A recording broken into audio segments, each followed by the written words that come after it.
উনি বলতেছেন আমি তো বাজার দেই নাই, বাড়ির মধ্যে এমন সুগন্ধিযুক্ত খাবারের রান্না, বাড়ির মধ্যে যা দেখে যেই কথা সেই কাজ। বিবি যেন গোস্ত রান্না তুলে দিয়েছে আর যেন সুন্দর রুটি বানাইতেছে।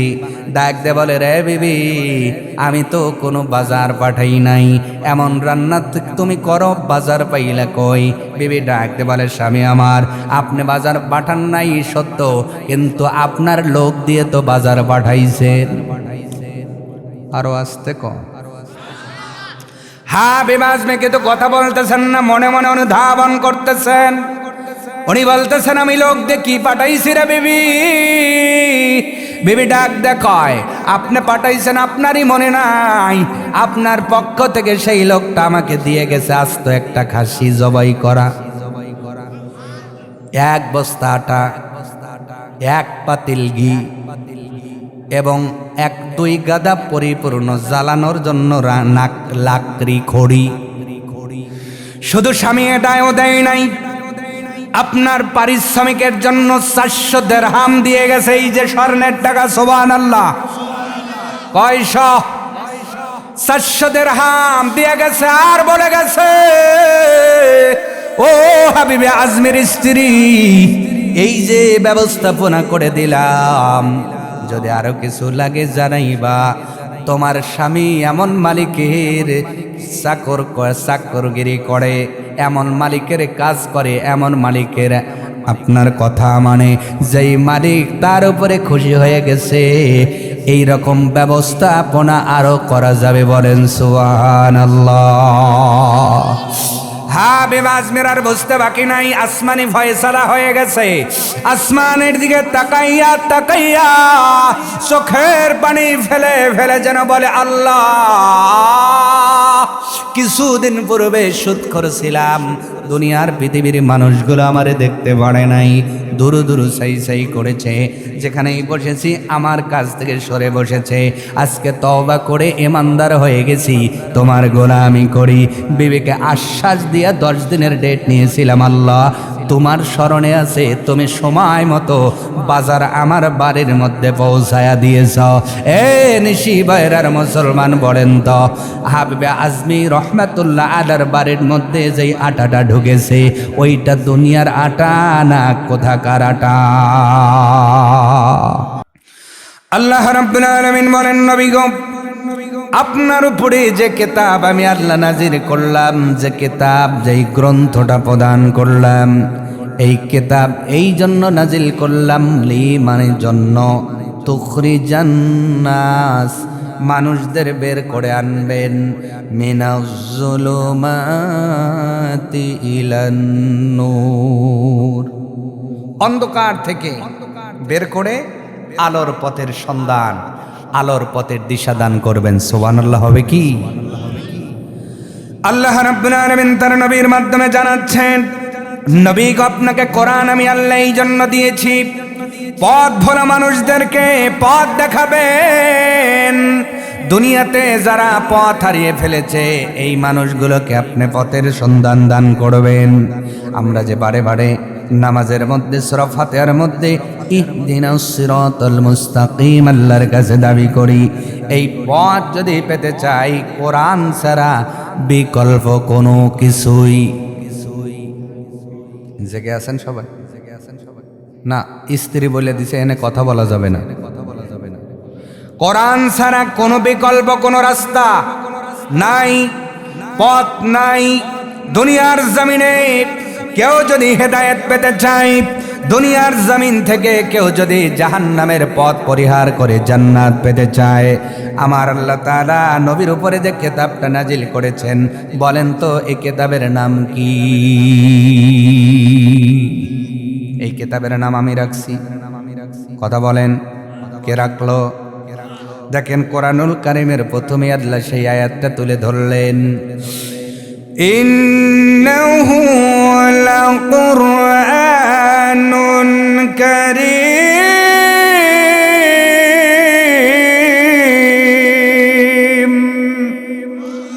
আল্লাহ রাব্বুল আলামিন বলেন, এটা শুধু কোরআন নয়, কোরআনের সাথে বিশেষণ শব্দ আল্লাহ লাগাইয়া বলেন, কোরআনুল কারীম। সম্মানিত কোরআন, সম্মানিত কোরআন। আর এই সম্মানিত কোরআনের সাথে যারা লেগে থাকবে আমার আল্লাহ তাদের সম্মানিত বানায় দেবে। সম্মানিত হাজরিন, তাহলে এই কোরআনুল কারীম আল্লাহ নাজিল করলেন মানুষদের পথ ভোলা, মানুষদের পথ দেখাবার জন্য। এইটা আপনার বেলকুচের পথ নয়, সিরাজগঞ্জের পথ নয়, ঢাকার পথ নয়। আমি আপনি মাঝে মাঝে যেই পথটা ভুলে যাই, ওই পথটা হলো হেদায়েতের পথ, ওই পথটা হলো জান্নাতের পথ, ঠিক কিনা? নামাজ ওপারে সুদ খায়, আছে না নাই? এই জোরে। নামাজ ওপারে ঘুষ খায়, নামাজ ওপারে মিথ্যা কথা বলে, নামাজ ওপারে আল ঠেলে, নামাজ পড়ে জগলখড়ি করে, নামাজ পড়ে ওজনে কম দেয়, খাদ্যে ভেজাল দেয়, নামাজ পড়ে চাষটলের মধ্যে বড় টেলিভিশন না থাকলে ওই চাষটলে হাজী সাহেব চা খেতে যায় না। আরো আসতে।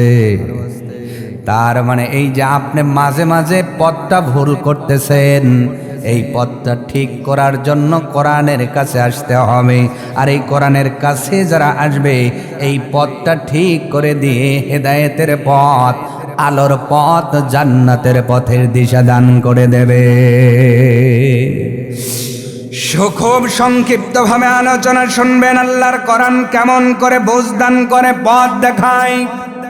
তবে এই কোরআন থেকে পথ পেতে হলে আপনার কলিজা দিয়ে কোরআনকে ভালোবাসতে হবে, কোরআনকে ধারণ করতে হবে, কলিজায় লালন করতে হবে। কোরআনের যতটুকু পক্ষে আমরা মেনে নেই, আর যখন বিপক্ষে যাই কোরআনের কাছে যাই না। এইভাবে মানলে কোরআন আপনাকে হেদায়েত দিবে না। কোরআন থেকে হেদায়েত পেতে হলে অবশ্যই কোরআনটাকে অন্তরের মধ্যে লালন করতে হবে, কোনো আপোষ করা যাবে না। কোরআন ইজ কোরআন, কোরআনের সাথে কোনো আপোষ করা যাবে, কোনো কম্প্রোমাইজ করা যাবে না। কোরআনের আয়াত যদি আপনার বাবার বিপক্ষে দাঁড়ায়, বাবাকেই ভুলতে হবে, কোরআনকে ভোলা যাবে? কোরআন যদি আপনার ভাইয়ের বিপক্ষে দাঁড়িয়ে যায়, ভাইকে ছেড়ে দিতে হবে, কোরআন ধরতে হবে। কোরআন যদি পুরো গোষ্ঠীর বিপক্ষে চলে যায়, পুরা গোষ্ঠীকে ভুলে যায় কোরআনকে ধরতে হবে। তাহলেই কোরআন ওই মানুষটাকে আলোর পথের সন্ধান দান করবে। আমার ভাইয়েরা, বসরা নগরীতে আল্লাহর একজন অধিবাস করতেন, নাম হলো হাসান বসরি রহমতুল্লাহ আলাইহি। ওনার জামানার একটি ঘটনা বলছি, খুব ভালো করে বুঝবেন। লোকটার নাম হলো আপনার হযরত হাবিব আজমি রহমতুল্লাহ আলাইহি। হাবিব আজমি উনি রহমতুল্লাহ আলাইহি হওয়ার পূর্বে উনি বড় সুদখোর ছিলেন। বলেন নাউজুবিল্লাহ। আরো আসতে বলেন, আর একটু মহাব্বতে বলেন নাউজুবিল্লাহ। এরকম সুদখোর আমাদের মাঝে আছে না? না, নামাজ পড়ে 5 ওয়াক্ত, সুদ খায় 6 ওয়াক্ত, আছে না নাই? ফজরের নামাজ পড়ে চাদর গায়ে দিয়ে হেঁটে হেঁটে ওই দিকে যাচ্ছে। একজন ডাক দে বলে, মুরব্বি কোথায় যান? ডাক দে বলে, যাই যাই তাগাদা দিয়ে আসি। একজন ডাক দে বলে, কিসের তাগাদা? আপনি তো কোনো ব্যবসা করেন না। এবার মুরব্বি মানুষ বলে, ওই যে কয়েক লাখ টাকা লাগানো আছে, পুরা যা পাই তা একটু নিয়ে আসি, আজ মাসের শেষ দিন। মসজিদে নামাজ ঠিকই পড়ে, কিন্তু সুদের আগের কাতারে, কথা কয় না। আপনাদের বেলকুচিতে ভালো আছে সবাই, আপনারা আল্লাহর ওলি তো না? এগুলা নাই? বলেন বলেন আমার ভাইয়েরা। হযরত হাবিব আজমি রহমাতুল্লাহ আলাইহি, উনি এখনো রহমাতুল্লাহ আলাইহি হন নাই। ওনার জীবনে উনি সুদের সাথে জড়িত। টাকা পয়সা আল্লাহ ওনাকে কম দেন নাই, কিন্তু এই টাকা পয়সা উনি সুদের উপরে লাগাইতেন, ধার দিতেন। কিন্তু উনি আসল টাকা রেখে উপরে কিছু লভ্যাংশ নিয়া এই টাকা দিয়ে বাজার করে করে উনি ভক্ষণ করতেন। আওয়াজ তুলে জোরে বলা যাবে কি নাউজুবিল্লাহ। তার মানে হাবিব আজমির শরীরের রক্ত ওষুধের, গোস্ত ওষুধের হয়ে গেছে। একদিন বাড়ির মধ্যে যা দেখে বাড়িতে কোনো খাবার নাই, খাবার নাই, মেজাজ বড় গরম হয়ে গেছে, খাবার নাই। উনি চলে যাচ্ছেন সুদের টাকা আনবার জন্য, সুদের টাকা আনবার জন্য চলে যাচ্ছেন, বাড়ির থেকে বাহির হয়ে গেছেন। উনি যখন রাস্তা দিয়ে যাচ্ছেন, একটি ফ্রি জায়গার ভিতরে খোলা মাঠে ময়দানে কিছু বালক, কিছু ছোট ছোট পোলাপান খেলা করতেছিল। এই যে ফরকানিয়া মাদ্রাসায় যেরকম ছোট্ট ছোট্ট পোলাপান খেলাধুলা করে, এই রকম পোলাপান খোলা মাঠে খেলাধুলা করতেছিল।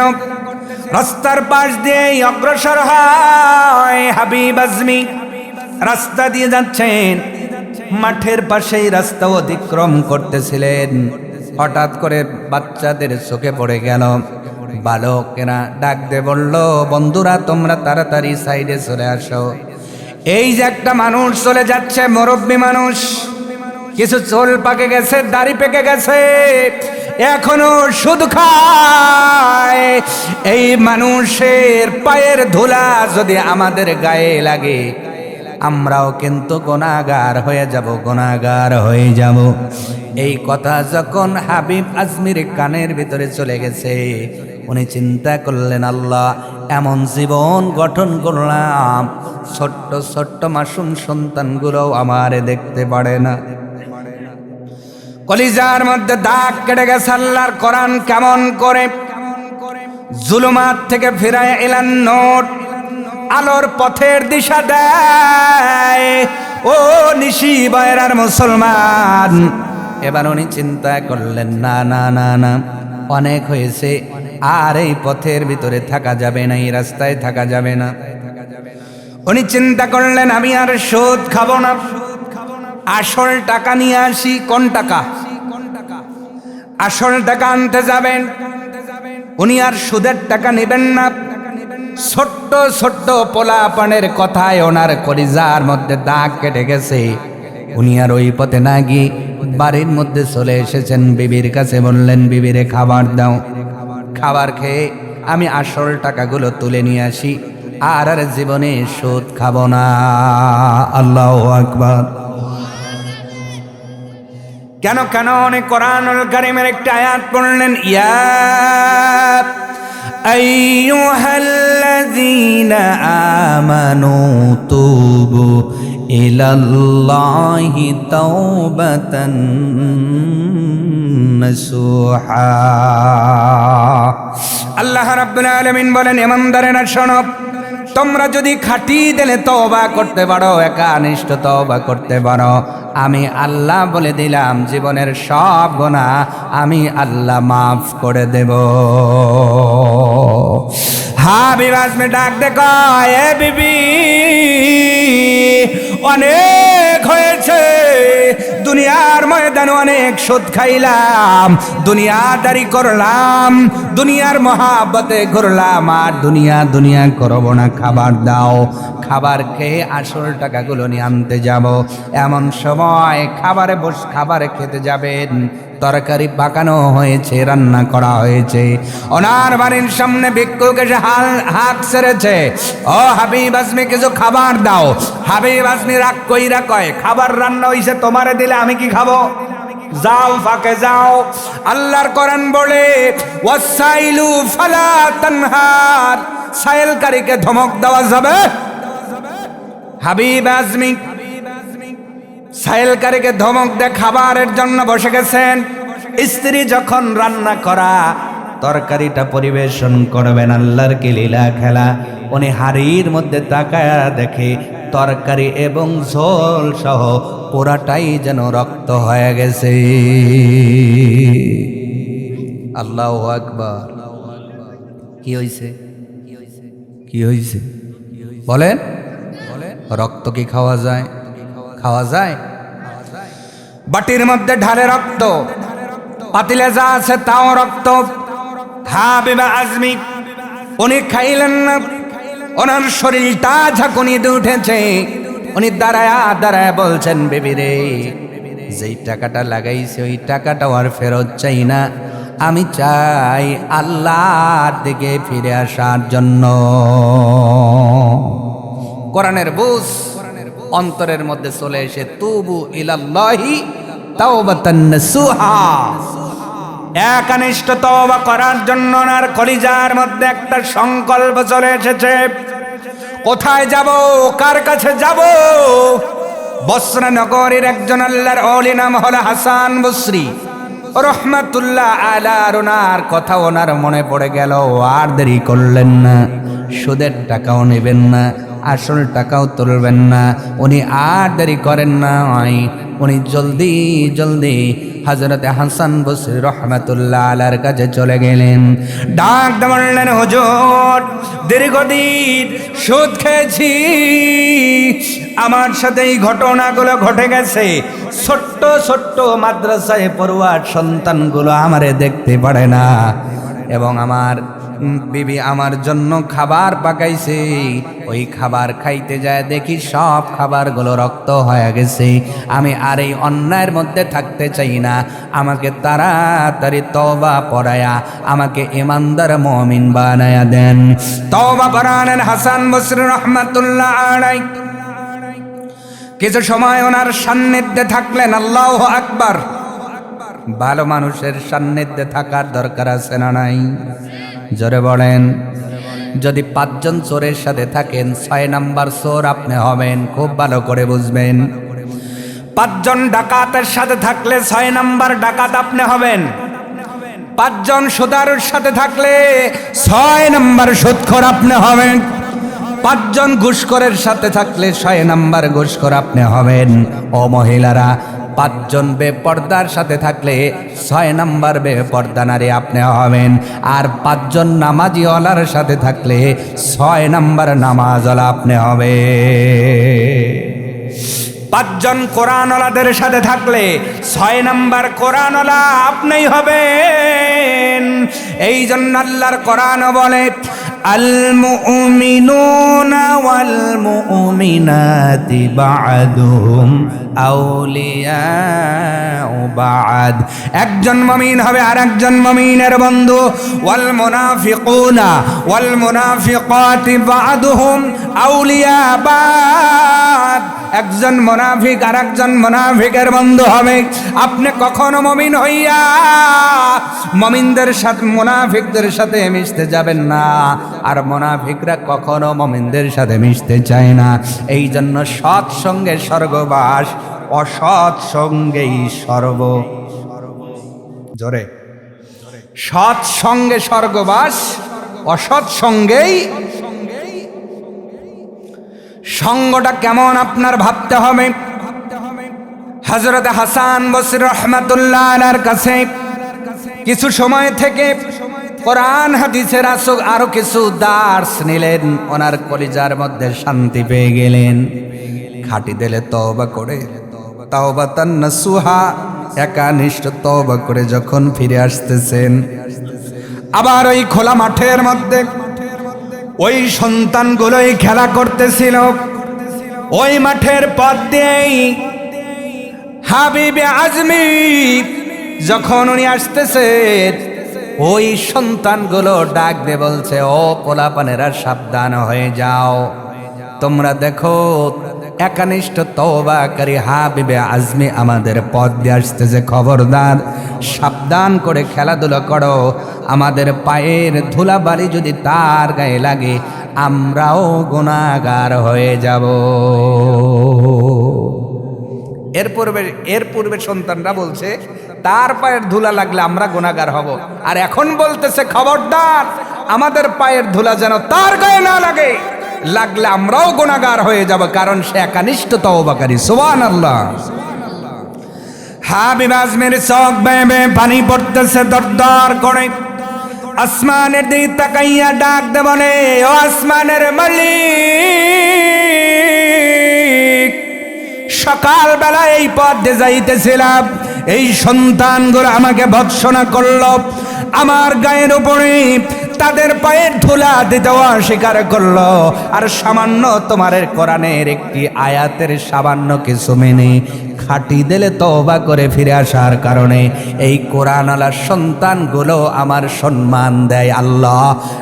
আর দুনিয়ার পথে নয়, এবার আমি আখিরাতের পথে চলতে চাই। দুনিয়ার পথ ছেড়ে দিলেন, আখিরাত পথ ধরলেন, আর আমরা দুনিয়াকে ধরে আছি, আখিরাতকে ছেড়ে দিছি। কথা বলা লাগবে, ঠিক কিনা? কোন দুনিয়া আপনি ধরেছেন? দুনিয়ার পরিচয়, দামটা কেমন শোনেন। ওমাল হায়াতুদ দুনিয়া ইল্লা মাতাউল গুরুর।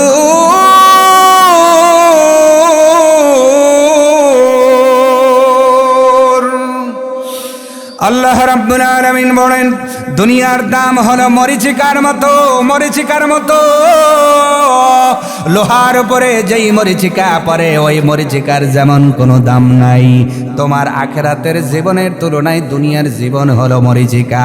এই জীবনের আল্লাহ তাআলার কাছে কোনো দাম নাই।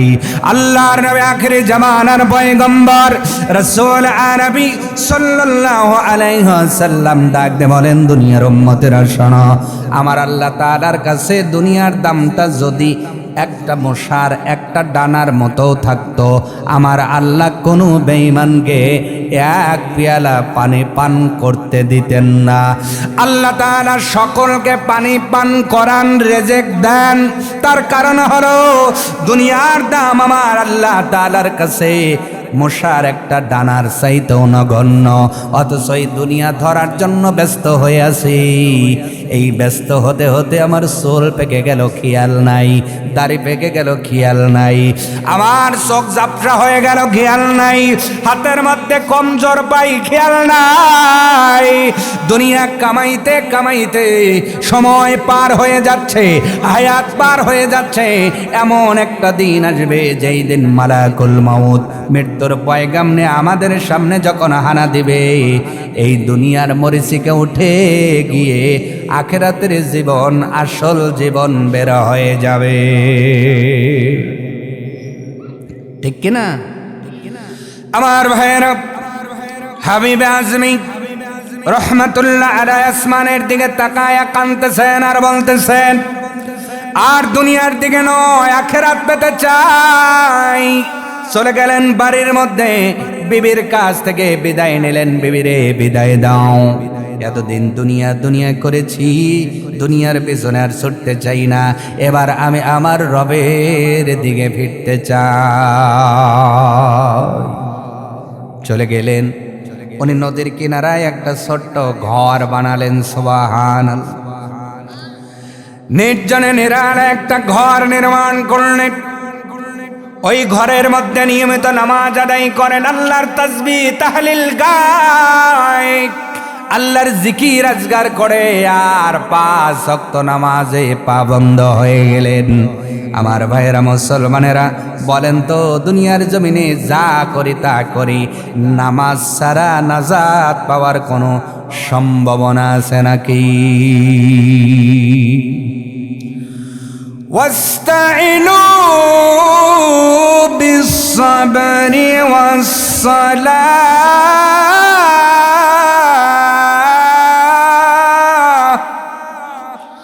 আল্লাহ তাআলা বলেন, দুনিয়ার জমিনে মুসিবতে যখন পড়ে যাবা, নামাজের মাধ্যমে ধৈর্য ধারণ করে, ধৈর্য নিয়ে নামাজের মাধ্যমে আল্লাহর সাহায্য চাও। যেই মানুষ দুনিয়ার ময়দানে ধৈর্য সহকারে নামাজ আদায় করে, আমার আল্লাহ তার জন্য সাহায্যকারী হয়ে যায়। ওয়া ইন্নাহা লাকাবীরাতুন ইল্লা আলাল খাশিঈন।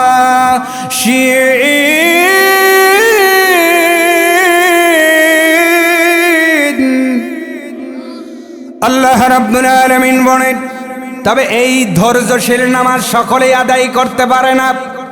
ওয়া ইন্নাহা লাকাবীরা, এটা বড়ই কঠিন, বড়ই কঠিন। ইল্লা আলাল খাশিঈন, দুনিয়ার জমিনে যারা বিনয়ী নম্র ভদ্র এই মানুষ ছাড়া ধৈর্য সহকারে নামাজ কেউ পড়তে পারে? জোরে বলেন। আমাদের মধ্যে মোরগ ঠকায় না নামাজি আছে না নাই? জোরে।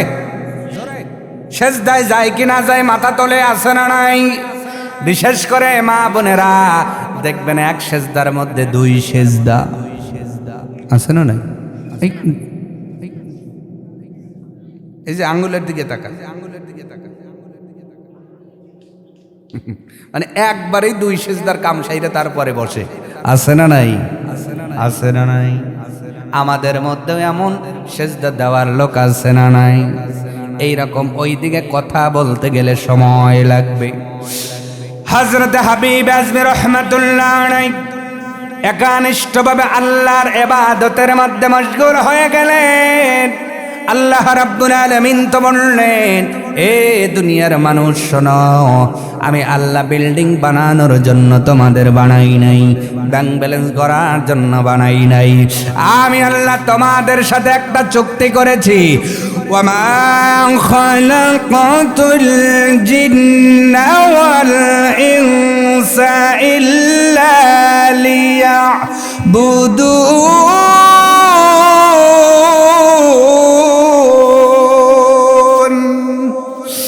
আল্লাহ রাব্বুল আলামিন বলেন, আমি জিন এবং ইনসানদের সাথে বিল্ডিং এর চুক্তি করি নাই, ব্যাংক ব্যালেন্সের চুক্তি করি নাই, জমা জমির চুক্তি করি নাই, বংশের চুক্তি করি নাই, চাকরির চুক্তি করি নাই, ব্যবসার চুক্তি করি নাই। আমি আল্লাহ আদম জাত এবং জিন জাতের সাথে শুধুমাত্র ইবাদতের চুক্তি করেছি। সুবহানাল্লাহ। বাসায় গিয়ে বলিয়েন, এখন আর বলা লাগবে না, থাক।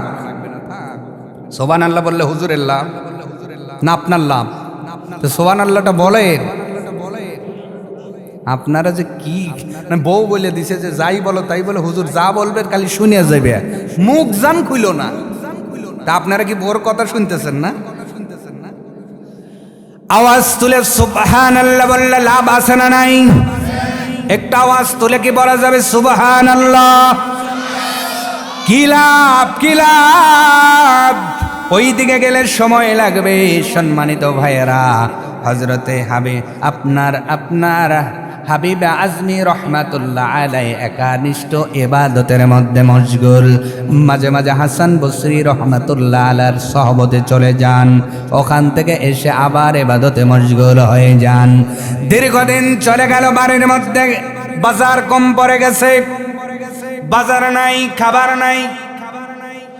এবার ওনার স্ত্রী চলে আসলেন, ওনার সেই ছোট্ট ঘরের ভিতরে ডাক দিয়ে বলল, স্বামী আমার, দীর্ঘদিন পর্যন্ত আপনার বাড়িতে কোনো খবর নাই, আমার বাড়ির মধ্যে বাজার ফুরিয়ে গিয়েছে, খাবার জন্য কোনো বাজার সদাই কিচ্ছু নাই, যদি একটু বাজারটা করে দিয়ে আসতেন। হাবিব আজমি রাহমাতুল্লাহ আলাইহি ডাক দিয়ে বললেন, বিবি, আমি এমন একটা মানুষের কাছে কামলা দিচ্ছি, এমন একটা মানুষের রাখাল আমি, আজকে বেতন পাওয়া যাবে না, কমপক্ষে 10 দিন লাগবে। জোরে বলেন আল্লাহু আকবার। কয়দিন? 10 দিন পরে বেতন, পরে তোমার বাজাই সদাই করে দেব। বিবি সত্য মনে করলেন, উনি চলে গেলেন, ঠিক আছে, এই 10টা দিন আমি যেমন তেমন করে কাটাবো, 10 দিন পরে মেহেরবানি করে বাজারটা বাড়িতে বাড়ায় দিবেন। বিবি চলে গেলেন, যাওয়ার পরে উনি আবার ইবাদতের মধ্যে মশগুল হয়ে গেলেন। দেখতে দেখতে 10 দিন পার হয়ে গেল। 10 দিন পরে হাবিবে আজমি রহমাতুল্লাহ আলাইহি ওনার কলিজার মধ্যে জেগে উঠেছে, হায় রে, 10 দিন পূর্বে স্ত্রীকে সান্ত্বনা দিয়ে তাড়ায়া দিছি, আমি তো পৃথিবীর কোনো মানুষের গোলামি করি না, গোলামি একজনের করি। জোরে বলেন তিনি কে? আনি'বুদুনি হাযা সিরাতুম মুস্তাকিম।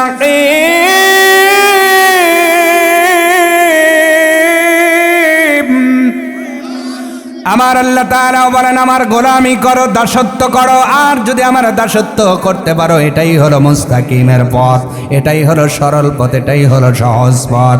ইবাদত করে বলেন তো হেদায়েত পাওয়ার দরকার আছে না নাই?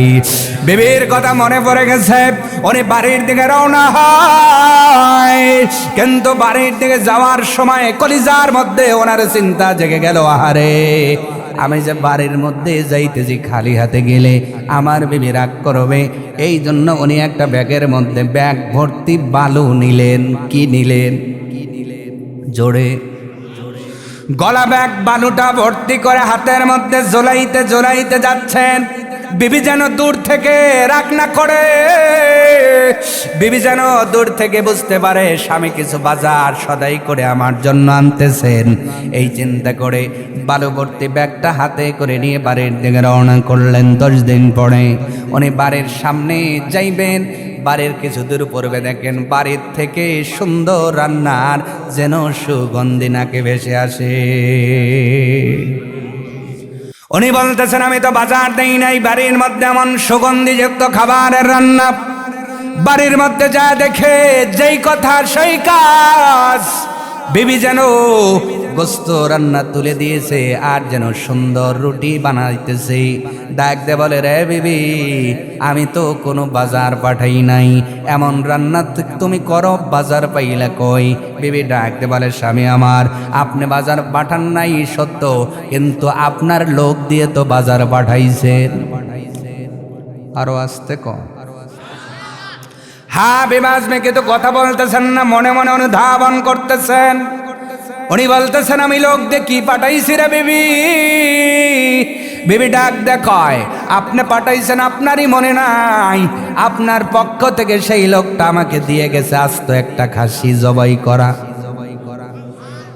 1 বস্তা আটা, 1 পাতিল ঘি এবং 1-2 গাদা পরিপূর্ণ জ্বালানোর জন্য লাকড়ি খড়ি।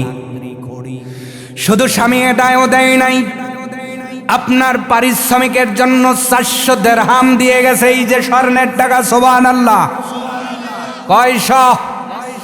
400 দিরহাম দিয়ে গেছে। আর বলে গেছে, ও হাবিবে আজমির স্ত্রী, এই যে ব্যবস্থাপনা করে দিলাম, যদি আরো কিছু লাগে জানাইবা। তোমার স্বামী এমন মালিকের চাকরগিরি করে, এমন মালিকের কাজ করে, এমন মালিকের আপনার কথা মানে, যেই মালিক তার উপরে খুশি হয়ে গেছে। এই রকম ব্যবস্থাপনা আরো করা যাবে, বলেন সুবহানাল্লাহ। হ্যাঁ বিবাজমের আর বুঝতে বাকি নাই, আসমানি ফয়সালা হয়ে গেছে। আসমানের দিকে তাকাইয়া তাকাইয়া চোখের পানি ফেলে ফেলে যেন বলে, আল্লাহ কিছুদিন পূর্বে সুদ করেছিলাম, দুনিয়ার পৃথিবীর মানুষগুলো আমারে দেখতে পারে নাই, দূর দূর সাই সাই করেছে, যেখানেই বসেছি আমার কাছ থেকে সরে বসেছে। আজকে তওবা করে ইমানদার হয়ে গেছি, তোমার গোলামি করি। বিবিকে আশ্বাস দিয়া 10 দিনের ডেট নিয়েছিলাম, আল্লাহ তোমার স্মরণে আছে, তুমি সময় মতো বাজার আমার বাড়ির মধ্যে পৌঁছায়া দিয়েছ। এ নিশি বাইরার মুসলমান বলেন তো, হাবিবে আজমি রহমাতুল্লাহ আলার বাড়ির মধ্যে যেই আটাটা ঢুকেছে, ওইটা দুনিয়ার আটা না কোথাকার আটা? আসমানি রেজেকের ব্যবস্থাপনা আল্লাহ করলেন। আমার পূর্বে যে ভাই আলোচনা করলেন, উনি কিন্তু একটা কথা বলেছেন, রিজকান কারীম। আল্লাহ ইমানদার মুমিনদের শুধু ক্ষমা করবেন না, আল্লাহ সম্মানিত রিজিকের ব্যবস্থাপনা করেন। সুবহানাল্লাহ। আর একটু জোরে বলেন সুবহানাল্লাহ। এ বিবি রান্না হয়ে গেছে? বলে হ্যাঁ, আস্ত খাসি রান্না হচ্ছে। কিন্তু স্বামী আপনি কি জানেন কোন দোকান থেকে আটা পাঠাইছেন? যেই আটাটা মাখাইতে গেলে এমন সুগন্ধি, এই রকম সুগন্ধি আটা দুনিয়াতে কোথাও দেখতে পাই নাই স্বামী। এরকম দোকান আপনি কোথায় পেয়েছেন বলেন না? হ্যাঁ বেবে আজমি মনে মনে কয়, বিবি রে এইটা তো দুনিয়ার আটা নয়, এইটা আসমানি আটা। এই আটার মকাম দুনিয়ায় নাই, তোমারে কোত্থেকে দিব? এবার বিবির চোখ পড়ে গেছে হাবিব আজমির ব্যাগের দিকে। কোন দিকে? ডাইকা কয় স্বামী আপনার হাতে কি? হাবিব আজমি তালে কয় আটা। তালে কি কয়? আছে কি? আরো আসতে তাহলে কইছে আটা। মনে পড়ে গেছে, হারে আটা পাইছে বিবি, যদি বলতাম বালু তা হইল তো আপাতত খুশি হইতো, যা পাওয়ারটা তো পাইছেই। কিন্তু বলে ফেলছে কি? কোন মুখ দিয়া? যেই মুখ দিয়ে আল্লাহর তাসবিহ গায়, সুবহানাল্লাহ আলহামদুলিল্লাহ লা ইলাহা লা ইলাহা, তুমি বাঁচাও তুমি মারো, অবিরত ক্ষমা করো, তুমি বাঁচাও তুমি মারো, অবিরত ক্ষমা করো। ধরার যে জন তাকেই ধরো, ধরার যে জন তাকেই ধরো, তোমার মুঠোয় সবই আল্লাহ, সুবহানাল্লাহ আলহামদুলিল্লাহ লা ইলাহা ইল্লাল্লাহ, আল্লাহু আকবার। যেই জবান দে মালিকের জিকির করে, তাসবিহ গায়, ওই জবান দে বলে দিছে বিবি এই ব্যাগের ভিতরে আটা আটা। বিবি ডাক দে কয় আটা তো আছে, আবার আটা আনতে গেলেন কেন? যেহেতু এনেছেন ভালো করে রেখে দেই। ব্যাগটা হাতে নিতেছে, স্বামী কয় কাম সারছে। এত সময় যা খুশি ছিল বালু দেখে তো অখুশি হইব। এবার হাতের মধ্যে ব্যাগটা নিয়ে ঘরের মধ্যে যাইয়া হাবিব আজমি রহমাতুল্লাহ আলাইহি টেনশনের ভিতরে আছেন। না জানি বিবি কেমন রিয়াকশন করবে, কেমন করে আমার সাথে কথা বলবে, এই চিন্তায় উনি সময় পার করতেছেন। ঘর থেকে বাহির হয়ে আসে মুচকি এসে বলতেছে, স্বামী গো, এত সুন্দর আটা যেটা প্যাকেটেও পাওয়া যায়, বাংতিও পাওয়া যায়। সুবহানাল্লাহ কোন আইরে মানুষগুলো সুবহানাল্লাহ কইতে এত কষ্ট হয়। বেবি ডাক দেওয়াল, স্বামী আমার, যেই বস্তার আটা, যেই দোকানের আটা মনে হচ্ছে ঠিক একই রকম আটা। আল্লাহু আকবার। এই আটা প্যাকেটেও পাওয়া যায়, লুজও পাওয়া যায়, তা তো জানতাম না। একই আটা আপনি বস্তা পাঠাইছেন, আবার এই সেম আটা ব্যাগে করে নিয়ে এসেছেন। হাবিব আজমি রহমাতুল্লাহ আলাইহি সাজদা হয়া বিবির চেহারার দিকে তাকায় আছে, ডাক দে বলে, এ বিবি এখন সত্য কথা বলবো নাকি? বিবি বলে, কি বলবেন বলেন। বিবি রে, তোমাকে 10 দিন পূর্বে কথা দিয়েছিলাম 10 দিন পরে বাজার পাঠাইব। আমি একজনের দাস, আমি একজনের গোলামি করি। এ বিবি তুমি কি জানো, দুনিয়ার কোন মানুষের গোলামি আমি করি নাই, দুনিয়ার কোন কোম্পানির চাকরগিরি করি নাই, দুনিয়ার কোন মানুষের বাড়িতে কাজ করি নাই রে বিবি। এই 10টা দিন ওই ঘরের মধ্যে আমার মালিককে ডেকেছি, নামাজ আদায় করেছি, আর আল্লাহর কোরআন বসে বসে তেলাওয়াত করেছি। 10 দিন পরে তোমার কথা স্মরণ হয়ে গেল, এই জন্যই ব্যাগের মধ্যে বালু নিয়া তোমাকে দেখার জন্য আসতেছিলাম। এ বেবি তুমি কি জানো, আমি আসার পূর্বে আমার আল্লাহর রহমত আমার বাড়ির মধ্যে পৌঁছে গেছে। ও বিবি, তুমি যেই ব্যাগের মধ্যে আটা পাইছো ওটা আটা নয়, আল্লাহর কসম করে বলি, ওটার মধ্যে আমি বালু ভর্তি করে এনেছিলাম। আমার আল্লাহ খুশি হয়ে ওটাকেও জান্নাতি আটাতে রূপান্তরিত করছে। বিবি হাতটা বাড়ানা, আমি যেই রবের গোলামি করি, আয় আয়, আজ থেকে দুনিয়ার কোনো মানুষের গোলামি করব না, আজ থেকে সেই আসমানের রবের গোলামি করব। বলেন মারহাবা। বেবন ডাক দেওয়ালেন, স্বামী আমার দরকার নাই, দুনিয়ার এই দুনিয়াবি দরকার নাই। আপনি যেহেতু রবের ইবাদত করলেন, রব আপনাকে বোনাস পাঠাইছে। যেই রবের গোলামি করলে দুনিয়াও পাওয়া যায়, আখিরাতও পাওয়া যায়। এই রবের গোলামি আজ থেকে শুরু করে দিলাম দুনিয়ার মুসলমান। এই জন্য আমরা যদি দুনিয়া আখেরাতে কল্যাণ চাই, কোরআনটাকে মেনে নেওয়ার দরকার আছে না নাই? আমার মা বোনেরা, হাবিব আজমি রহমাতুল্লাহ আলাইহির স্ত্রীর মতো করে আপনারাও যদি কোরআনকে সম্মান করতে পারেন, কোরআনকে মেনে নিতে পারেন, এই ফরকানিয়া মাদ্রাসা ছোট্ট সন্তান আপনার সন্তান সবে মাত্র কথা ফুটেছে, হাঁটা চলা শিখেছে, 3-4 বছর বয়স হয়েছে, এই ফরকানিয়া মাদ্রাসার মধ্যে দিয়া ওর আপনার মাসুম কণ্ঠের মধ্যে যদি আলিফ আলিফ আলিফ এই অক্ষরটাও তুলে দেন, এই অক্ষরটা পড়বে সে, যোগ হয়ে যাবে মা বাবার আমলনামা। সুবর্ণ সুযোগ এই ফরকানিয়া মাদ্রাসায় সন্তানগুলো দেওয়া। কারণ 3 শ্রেণীর মানুষের উপর আল্লাহ কলম তুলে নিয়েছেন। কয় শ্রেণী? জোরে বলেন, কয় শ্রেণী? 1 নাম্বার মাজনুন, পাগল, যাদের কোনো গোনা লেখা হয় না, সওয়াব লেখা হয় না, কলম আল্লাহ তুলে নিছেন। 2 নাম্বার হলো ঘুমান্ত ব্যক্তি, ঘুমায় গেলে কলম বন্ধ থাকে, কলম তুলে নেওয়া হয়, তার পক্ষে বিপক্ষে কোনো কিছু লেখা হয় না। 3 নাম্বার হলো মাসুম, মাসুম মাসুম না বালেক, বালেক হওয়ার আগ পর্যন্ত তার কান্দে ফেরেশতা আসে না, তার গোনা সোহাব কোনোটাই লেখা হয় না। কিন্তু এই বালেক হওয়ার আগ পর্যন্ত সন্তানগুলো যে হরফগুলো পড়ল, আল্লাহর নবীর হাদিস আগেই শুনাইছি, একটা হরফ পড়লে 10টা নেকি আল্লাহ সোয়াবে তার আমল নামায় দেয়। কিন্তু এই ছেলেটা এখনো মাসুম না বালেক। আল্লাহর নবীর প্রতিষ্ঠান ফরকানিয়া মাদ্রাসায় প্রত্যেক দিন যাইয়া 2-3টা করে হরফের তালিম নিয়ে আসে। মাসুম কণ্ঠ দিয়ে যখন পড়ে, আমার আল্লাহ তাআলার বড় পছন্দ হয়ে যায়, আমার আল্লাহ তাআলার বড় মনোনীত হয়ে যায়। এই মনোনীত হওয়ার পরে সওয়াব আছে না নাই? আসতে বলে। কিন্তু বালে ঘর আগ পর্যন্ত তো কলম বন্ধ। কি বন্ধ?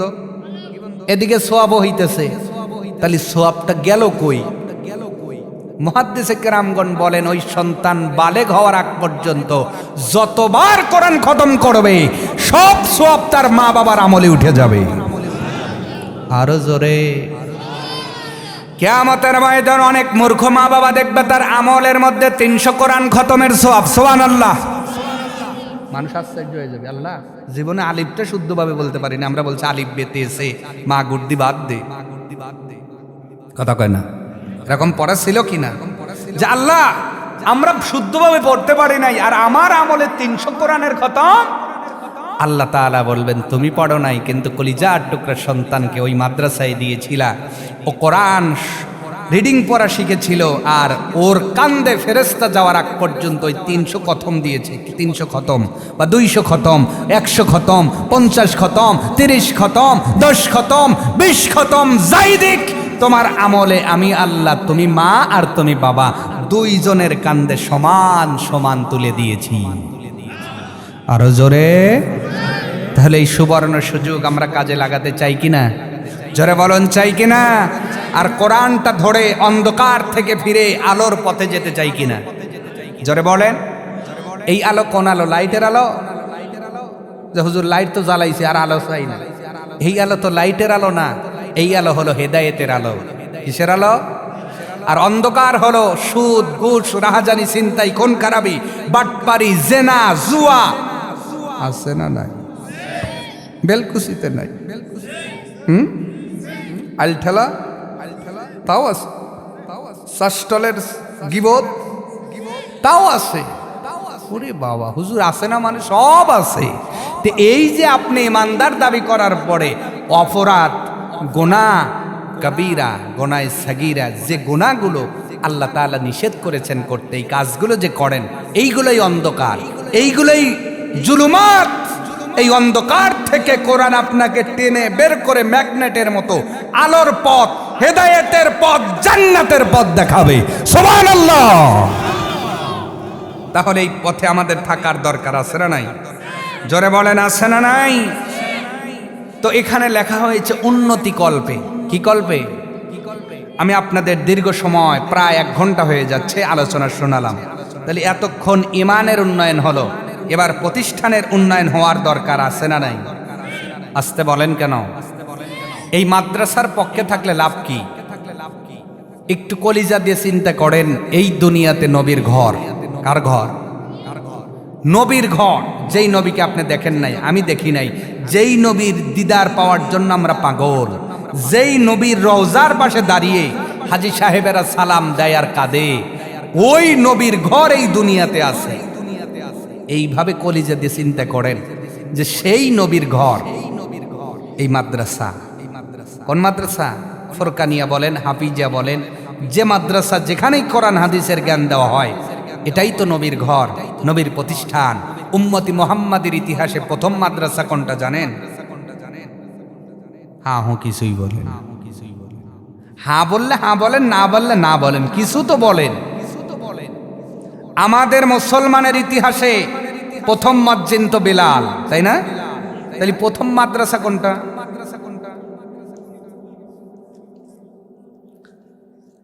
সমস্যা নেই, একজন বলেছেন মসজিদে নববী, বলেন, এখানে বললে তো আর ফাঁসি হবে না, জেল হবে না, ইচ্ছা মতো বলতে পারেন, সমস্যা নাই। তবে একটা জিনিস, মুসলমান হিসেবে আমাদের এই এতটুকু জ্ঞান থাকার দরকার ছিল কি ছিল না?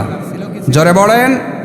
মক্কাতুল মুকাররমায় জায়েদ ইবনে আরকামের বাড়ির মধ্যে, ওই সাফা পর্বতের পাদদেশে তার বাড়িতে আল্লাহ প্রথম যেই আল্লাহর নবী, যেই নব্য মুসলমানদের কোরআন নামাজ সহ সব হুকুম আহকাম শিক্ষা দেওয়ার জন্য আল্লাহর নবী যেই প্রতিষ্ঠান প্রথম নির্মাণ করেন, সেই ঘরটা হলো দারুল আরকাম। এইটাই উম্মতি